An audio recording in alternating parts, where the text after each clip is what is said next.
Welcome back to another episode of What It's Really Like to Be an Entrepreneur. I'm Vincent Lanci, speaker and author of the book Left for Dead, A Story of Redemption. Want to know what it's really like to be an entrepreneur? Well, you came to the right place. Whether you're already an entrepreneur or looking to start your journey tomorrow, or just someone who needs a little extra motivation to get through the day, this is the perfect podcast for you. This is the place where you will learn exactly what it's like in the world of entrepreneurship and hear authentic stories of entrepreneurs grinding on each episode. My goal for this podcast is to help you realize that giving up is never an option. If you missed the last episode, be sure to download it after you tune in today. But before I introduce my guest, I'll share another entrepreneurial story to inspire you all. I will now introduce at the time this article was written, the third richest person in the United States in Larry Ellison at $54 billion. If you're not familiar with that name, you're definitely familiar with this company and products, and Oracle, which is a database software firm. You've probably seen them on your computer at some point. But the article started by saying, Larry Ellison's adoptive father repeatedly told him he was good for nothing. And that was according to Fortune. Larry grew up in a working class family in Chicago of Jewish immigrants, and he remembers looking at a magazine that called it the oldest and worst black ghetto in the United States. He continued to drop out of college twice, but when he got on his feet with a company called Ampex Corporation, one of his responsibilities was to build a database for the CIA. In 1977, he started this entrepreneurial drive where him and two other coworkers left Ampex to start their own database management company of their own. I really like this part where he didn't feel anyone would take a gamble on his brand new product or idea. So him and his co-founders decided to not release version 1.0, which was the first version of Oracle, but instead releasing Oracle version 2. This idea worked. Oracle's first customer was a huge one in the CIA, and the product later became the most popular database ever sold. I'll now end this write-up with a quote that shows a testament to his character and work ethic. When I started Oracle, what I wanted to do was create an environment where I would enjoy working. That was my primary goal. Sure, I wanted to make a living. I certainly never expected to become rich. Certainly not this rich. Hey, Antonio, what'd you like best about this story? I love that story. I don't know about you, but I'm addicted to success stories. I could read them all day long. I can watch videos all day long. What hit me were two things. One is that he wanted to create a life by design. He wanted to live life on his terms and enjoy going to work and building something each and every day. And that resonates a lot with me. The other thing too that really stands out that I'd want to comment on is that his family may not have been very supportive. And although I have a very supportive family and my wife has a very supportive family, we weren't always supported. There was a lot of pressure to go get corporate jobs, do things the safe way, the sure way. We didn't go that route, and we hit a lot of resistance for quite a few years. But people come around and they become way more supportive once you pave your own path. So thanks for sharing that story. That is awesome. Yeah, well said there. I'm excited for everybody to learn all about that path, but you make a good point there. When you're fighting through the trenches, earning a name, things are much, much more difficult, and you're always faced with certain people telling you, hey, that 9 to 5 is looking good now. Absolutely. That voice you all just heard, though, that's the sound of today's guest. And my guest, Antonio, is someone I hold my real estate license with his brokerage down in Tampa at Lombardo Real Estate. We got along right away when we met because he's another extremely hard worker who diligently tries to improve his life each day. He has now expanded his portfolio to include many businesses in the Tampa area and out of state, including transaction management companies and insurance companies.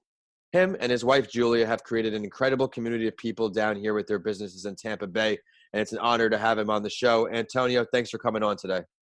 Man, Vin, thank you so much for the opportunity, especially given just the current timing. This is the most important thing I think we could be doing is connecting.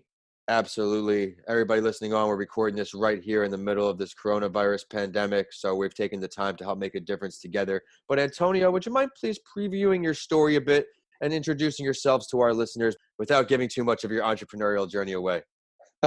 Yeah, I would love to. Thank you for the opportunity. So, I mean, I've got to make a long story short because, it's been a long road.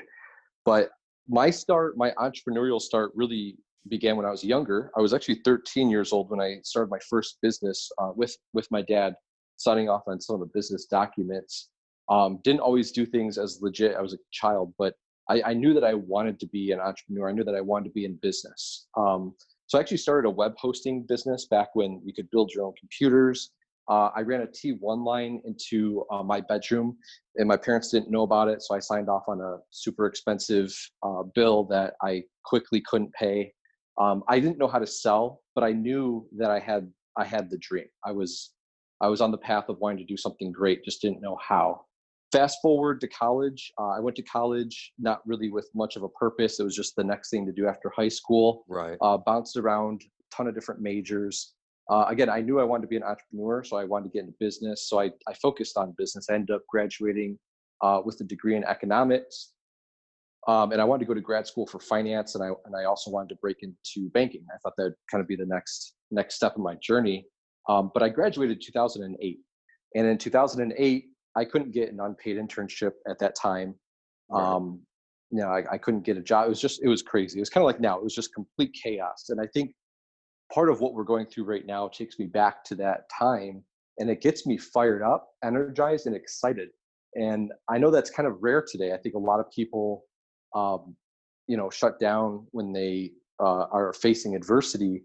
You can't do that. And that's actually when I started my next business, and it was my first successful business right after I had graduated from college.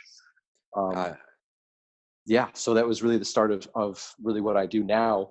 That business was a painting company. I went door to door, knocked on doors 8 hours a day, 7 days a week, worked my tail off doing something that I was extremely afraid of, being an introvert and a really shy person. I was cold prospecting all day long, and it tore me up. It really did for months. But I cracked the code on what it took to be successful. I didn't quit, and eventually I started landing sales and closing deals. And that allowed me and my business partner, who I formed the business with, to grow that company. And that eventually led to real estate investing, and now some of the real estate businesses that I own, co-own, and get to operate with my business partners and great friends. Absolutely. Well, thank you for previewing your story. I know our listeners are going to have a lot to learn from you because you have so much different experience in multiple states. So, Antonio, something I do on this show is called the Big Five. On this show, my guests and I will go over this series of 5 questions to help you, the listeners, learn what it's really like to be an entrepreneur. You ready to go? I'm ready to go. Let's do it. Great. So when did you realize that you weren't happy with what you were doing, or that you just needed to change to truly start this entrepreneurial journey? You may have just previewed it a bit, which is great. I'd love to learn more. Yeah, I think it was in school. I love learning. I'm addicted to learning. I've got multiple licenses now. I take courses online. I read a lot of books. I love learning, but I hated school. I hated organized education. It just didn't serve me well. It wasn't the right platform for me. I think that was for me the big eye opener, and it kind of gave me an idea of what might come next. And I did have one internship. I've had a few other jobs, but one real internship that gave me somewhat of a corporate experience. And I remember it was during the summer, and it was, for me, the biggest eye-opening experience that I did not want to do that for the rest of my life. If you love working as an employee, that's awesome. I think there are people that are really meant to do that, but that was not me. I was in financial advising, and clocking in and clocking out, shredding papers, and just kind of going through a daily, for me, it was a bit mindless. It was just minutia. I couldn't do it. If I'm not building something of value, I just don't feel fulfilled. It's hard for me to do. Yeah, I could definitely resonate with you a lot. Summer internships, grinding, trying to better yourself. And kind of same with me. It's, not that I don't like the 9-to-5 role, and everybody's different. What works for some doesn't work for others, but me and you, I could agree, we're good hands-on, trying to make something happen on our feet. You got to do it. Some people would say that's you or I being a millennial. I would say that's us being entrepreneurs. You got to be spending your time building something great, impacting people, and making a difference. I really think that's an important calling. Absolutely. After my accident, I worked my whole life. I thought I wanted this corner office right away with this big salary and this title. And, it is something I still do want, but there's other things I kind of want more for different reasons. You know, now with the books and the podcast, I'm very excited for what the future holds. That's awesome. But Antonio, now here you're on the entrepreneurial journey. You're opening a lot more businesses now. You're getting into different facets. What would you say the two most difficult parts of being an entrepreneur are? And if they're different, have they changed from when you were just doing a few things? Yeah, that's a good question. It would be hard to narrow it down to two things. I'll try my best. Yeah, I yeah. think I think everything is difficult about being an entrepreneur because the buck stops with you, and people aren't going to cut you breaks. They're responsible for everything. You have to wear a lot of hats. You have to be good at a lot of different skills.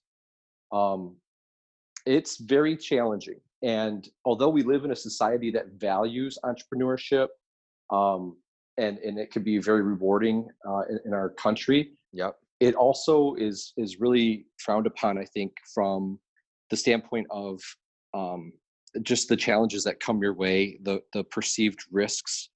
Um, the entrepreneur is a risk taker. It's someone that's willing to, calculate the odds and pull the trigger anyway. Yeah.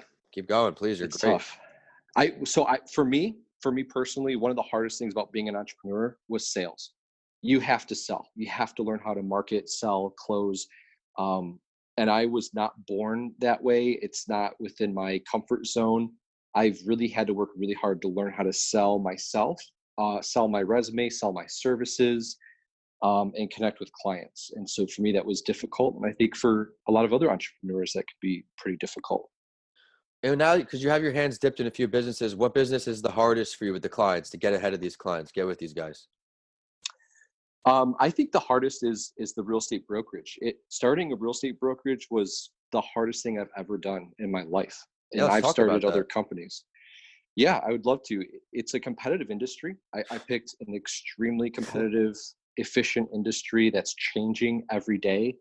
Um, and I work with other entrepreneurs. So, it's it's just challenging in a lot of ways that it can be very dynamic on a daily basis.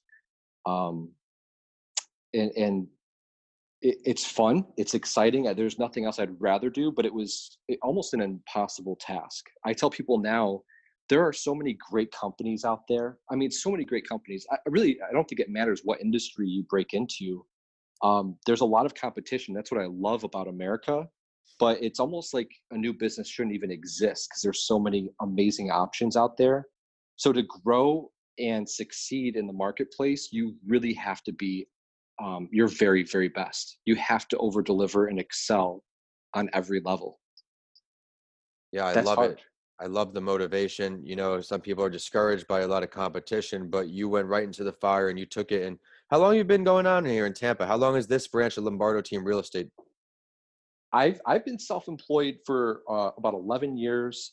My wife and I moved from Detroit, Michigan, almost 5 years ago, about 4.5 years, and we started our first brokerage in Tampa, Lombardo Team Real Estate, 3.5 years ago. So we're 3.5 years strong.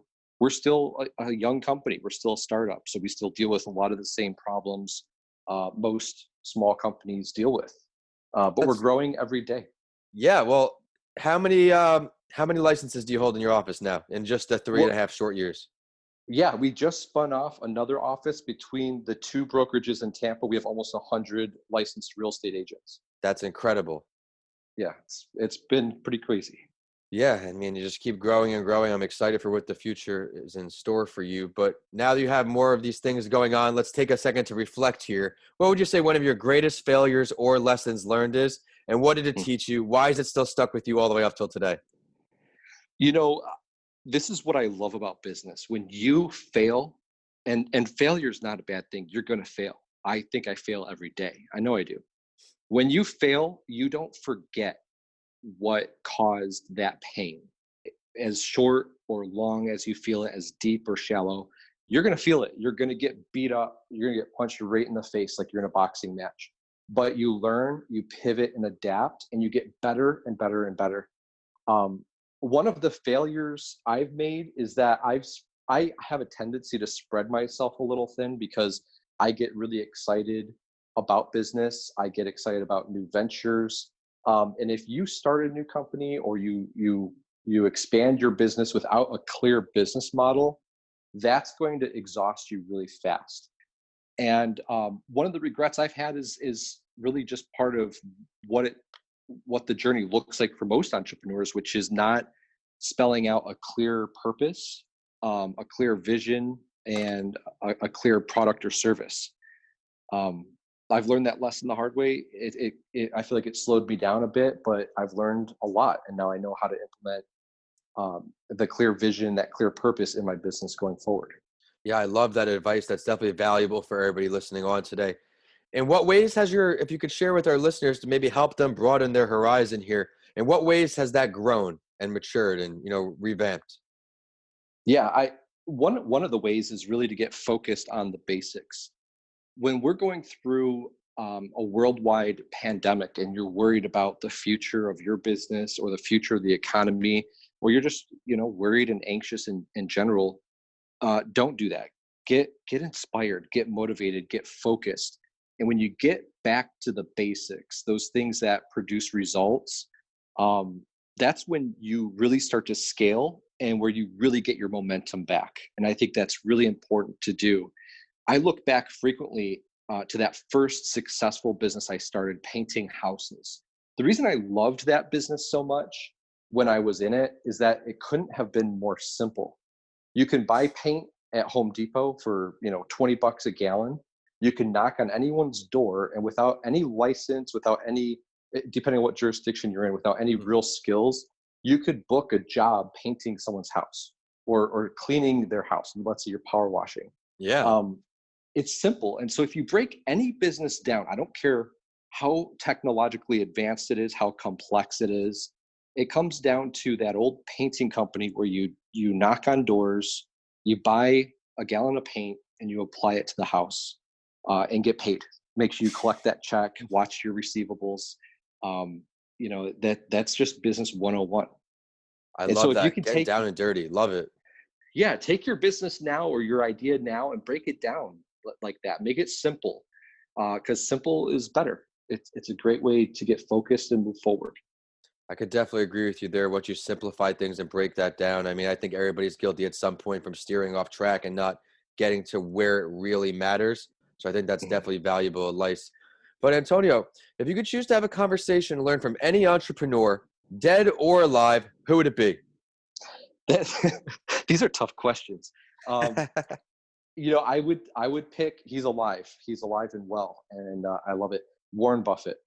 Good Warren one. Buffett is he's a real estate, or not real estate. He's an investor, some real estate, famous investor, one of the wealthiest people in the world, and he's an entrepreneur. And I've read every book that I can find about Warren Buffett, and including Warren Buffett and his investing and business strategies and philosophies. And he's one of the role models I have in my life. I'd love to meet him one day. Definitely a lot to learn from him. Let's paint this picture now. Where would that meeting be? I think that meeting would be in his office. I think it would be, in a part of town in Omaha, in Nebraska. Nice. That's where I would envision it happening. I know he travels quite a bit, but I also feel like he spends a lot of time in his hometown and enjoys living there. So I think it'd be in his living room or in his office, and just have a little bit of time with a great mind. Yeah, it's definitely a great choice for that reason. And I think I've already learned quite a bit through some of his books and writings, and things that I follow. And so I appreciate that about him too. He doesn't bury his talents. He makes his philosophy and his strategies known, and so we can all learn from that. Confidence, and I think we yeah. can all, yeah, exactly. And we can share with others. Instead of keeping your secrets tight to the vest, you open up and share with others, and that ends up doing great things for you in business. Great. Well, Antonio, you have so much going on here with your entrepreneurial endeavors. We're expanding rapidly as it is. Where do you see yourself in these endeavors in the future? Let's do 1 year and 5 years. 1 year from today, what's it going to be? I think 1 year from now, you're not going to see a huge difference. And maybe that sounds a little depressing, but not really. I think that in 1 year, it's surprising how much you can accomplish, but it doesn't look like you have. And I think that a lot of my businesses are going to be better off, whether we're in a recession or the economy is on fire. It doesn't matter. My businesses are going to grow in market share. I'm responsible for that. So it doesn't matter what market we're in, we're going to grow. And so we'll know that the bottom line will have progressed. The businesses will have progressed. But looking from the outside in, you probably won't see a big difference. So the projects that we have coming out of the ground, we're doing some development deals and acquisition, different acquisition properties around the country right now, will be coming out of the ground. So in a year from now, you guys will be able to see that. I'll be able to see that and kind of put my hand on that. But honestly, a year from now, it's just going to be better than it was today. We're going to progress wherever we can, but I don't think it's going to be, I don't think my life is going to look a whole lot different than it does right now. I love it because you're really focusing on consistency. And, there's a lot of stats about startups going under in a year and things like that. So you're really honing in. A theme of your episode is consistency and paying attention to the little things. Simplify it. Absolutely. Let's look a little further though. 5 years. I think there's going to be some kind of noise coming from Lombardo's in 5 years. What do you got for me? Thank you. I think 5 years is where the magic happens. I think you can go 5-10 years out. And I think that things are going to be so different than they are now. It's hard to even imagine what life will look like in 5 years. I think that we're going to have a lot more exposure to different markets around the country in 5 years, a lot more. And I think that that'll be enough time for some real momentum to pick up where our projects are even larger. There's more of them. The businesses are growing, whether they're franchising or just opening new offices. There's going to be a lot of movement there with different businesses. And I'm going to be connected with more people. I get to work with some of my best friends right now, and all of my businesses are relationship based. I think all business is, but I can't even imagine how many amazing people I get to work with 5 years from now. I think that'll be a big difference. Yeah, I definitely love that about you. You're great at connecting with people. You're a great person to know in the community. Antonio, just to end off with our listeners, what states are you currently operating in right now? Not just real estate, as overall portfolio to exemplify how hard you've worked to build that entrepreneurial brand. We're in Michigan, Florida. We're in Texas, Washington, Idaho, and Oregon right now, and with different projects and businesses. That's amazing. You came down here from Michigan and you really spread out your wings. What's the next state on the mind? Do you have any other states in plan? Not necessarily. I mean, it's more people and different opportunities in business that are what I'm really focused on. So, it's not that I've really chosen city. I didn't even pick Michigan where I was born and raised. Michigan chose me, right? Yeah. I did choose Florida. That was a very careful, concise decision that I made to start business in Florida, move to Florida. But the other states we're in are just because of the amazing people that live there right now. And so like I said, even with that 5-year model, more amazing people. I really want to work with awesome people. I love that. Just going to keep opening up the doors for you. But thank you so much, Antonio, for coming on today. I know our listeners are going to see all the value in your episode. I love how you started the story with being a little kid, watching your pops and the entrepreneurial journey, and you realized this is something I wanted to do. I love the painting house stories. So I think that's going to resonate with everybody listening on. And I'm certainly excited for that 5-year plan. But it's time for the last word. Is there something you'd like to share with our listeners that we did not get to touch on today? Yes. Don't quit. I love that was one of the first things you said in the introduction here today is don't quit. Don't quit. You have to keep going. You can pivot, you can change models, you can do all kinds of things, but don't quit. Don't give up, because it might feel like an eternity to break through, but you're going to break through. The greats always do. They always break through. When they look back, they're so glad they didn't quit. Don't do it. Don't quit. Persistence and weathering that storm. You hear it a lot that, the longer you're in the game, the more chances you take, the better off you're going to be. But Antonio, can you please share your professional social media, the websites, ways for our listeners to follow these endeavors or request your services? Yeah, that would be great. LombardoTeam.com is the address of our brokerage here in Tampa, Florida, LombardoHeights.com. And then you can find me on social media, on Instagram, Facebook, Antonio J. Lombardo. We'll pull up my profiles there. So yeah, I'm always happy to connect. If you guys can follow me, friend request me, just shoot me some messages. And I've got different Facebook groups on Facebook too. Yeah, that let's I talk really like about those, because now connecting. with something he's been doing here during this pandemic, he's got a new Facebook group I've seen for business professionals to connect and try to work together and stay positive together. Yeah, I don't know about you guys, but my wife and I are self-quarantining ourselves. We're in quarantine right now at home. And one of the first disruptions that hit me right in the face is that I can't get face to face with people like I love to do. Yeah. Most of my business meetings are still face to face, old school, grab a coffee. So how do you pivot today? I'm not going to. There's two types of people. I talk to people that are hunkering down, they're hiding, they're depressed. But I also get to talk to amazing people on the phone that are pushing through this. They're actually expanding their market share.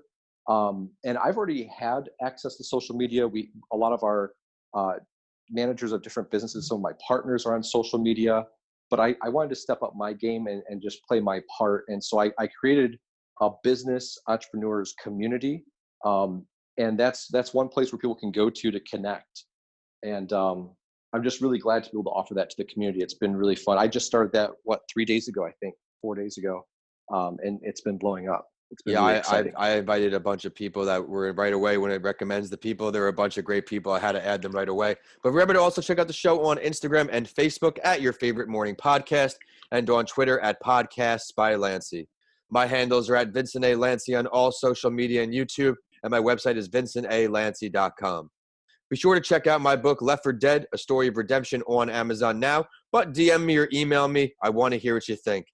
If you enjoyed today's episode, please continue listening and rate What It's Really Like to Be an Entrepreneur 5 stars. I work hard to find value delivering stories for you each episode. And as always, I will end the quote that inspired me, and know it will for you too. And this one is from Larry Ellison, the earlier article's story insight, and the creator of Oracle. He said, great achievers are driven, not so much by the pursuit of success, but by the fear of failure. Thanks for listening, and I'll see you all on the next episode of What It's Really Like to Be an Entrepreneur.